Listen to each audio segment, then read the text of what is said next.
কাটিগড়ায় মাদ্রাসা পড়ুয়াদের নজর কাড়া তেরঙ্গা যাত্রা। কাটিগড়ায় মাদ্রাসা পড়ুয়াদের তেরঙ্গা যাত্রায় নজর কাড়ল সবার। গতকাল শতাধিক মাদ্রাসা পড়ুয়া হাতে হাতে তেরঙ্গা নিয়ে যাত্রা বের করেন।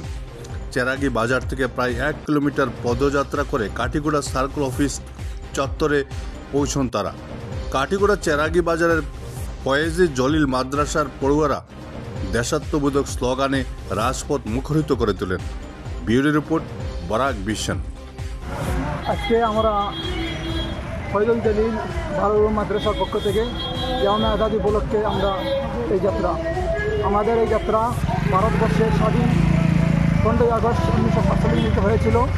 সেই 1947 ইংরেজিতে আমাদের এই দেশের ভারতবাসীর অনেক শহীদগণ শহীদ হয়েছিলেন, যেমন মহাত্মা গান্ধী এবং মাহমুদুল হাসান দেওবন্দি এবং মৌলানা আবুল কালাম আজাদ বগেরা, যারা বড় বড় মহান মানুষরা এই দেশের জন্য অনেক ত্যাগ স্বীকার করেছিলেন। আজকে তাদের স্মরণার্থে আমরা এই যাত্রা মানুষদেরকে আমরা মেসেজ দিতেছি। এই ভারত যেমন হিন্দুরা এই ভারতকে স্বাধীন করেছিলেন, তেমনই ঠিক তদ্রূপভাবে মুসলমানরা তাদের কাঁধ মিলিয়ে এই ভারতকে স্বাধীন করেছিলেন। এই ভারতে যেমন ছিলেন মহাত্মা গান্ধী, তেমন ছিলেন শেখুল হিন্দ মাহমুদুল হাসান দেওবন্দি রহমতুল্লাহ আলহী, যেমন ছিলেন লালা লাজপত রায়, তেমন ছিলেন মৌলানা আবুল কালাম আজাদ রহমতুল্লাহ আলহী, তেমন ছিলেন টিপু সুলতান, তেমন ছিলেন মৌলানা শওকত আলী, তেমন ছিলেন মৌলানা মোহাম্মদ আলী, তেমন ছিলেন ইসমাইল শহীদ রহমতুল্লাহ আলহী। এ ধরনের ব্যক্তিরা ভারত থেকে ইংরেজদেরকে বিতাড়িত করতে তাদের ত্যাগ, তাদের চিকিৎসা, তাদের অনেক পরিশ্রম দিয়ে এই দেশকে স্বাধীন করে আমাদের হাতে দিয়ে দিয়েছিলেন। আজকে তাদের শরণার্থে হিন্দু মুসলমান উভয়ের শরণার্থে আমরা আজকে এই তিরঙ্গা যাত্রা দিয়ে আমরা মানুষদেরকে মেসেজ দিয়েছি, যেভাবে এই দেশকে রক্ষা করতে হিন্দু এবং মুসলমান উভয়ে তাদের ত্যাগ দিয়েছিলেন।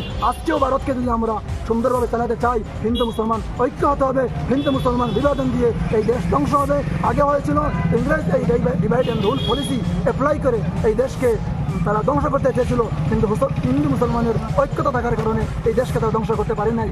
আজও আমি সমস্ত ভারতবাসীকে এই মেসেজ দিতে চাই, যদি আমরা হিন্দু এবং মুসলমান উভয় ভাই হিসাবে আমরা দেশের সেই খেদমত করে যেতে পারি, দেশের সেবা করে যেতে পারি, তাহলে অবশ্যই আমরা আমাদের দেশকে সোনার ভারত হিসাবে পাবো। যেমন আমাদের শহীদরা চেয়েছিলেন এই দেশকে সোনার দেশ পাওয়ার জন্য। আজকে যদি আমরা ঐক্য হতে পারি, এই ঐক্যটাই হইল সকাল শক্তির মূল। ঐক্যই আমাদের একমাত্র সম্বল ভারতকে এগিয়ে নিতে। অন্য কিছুই আমাদেরকে পারবে না আটকাতে।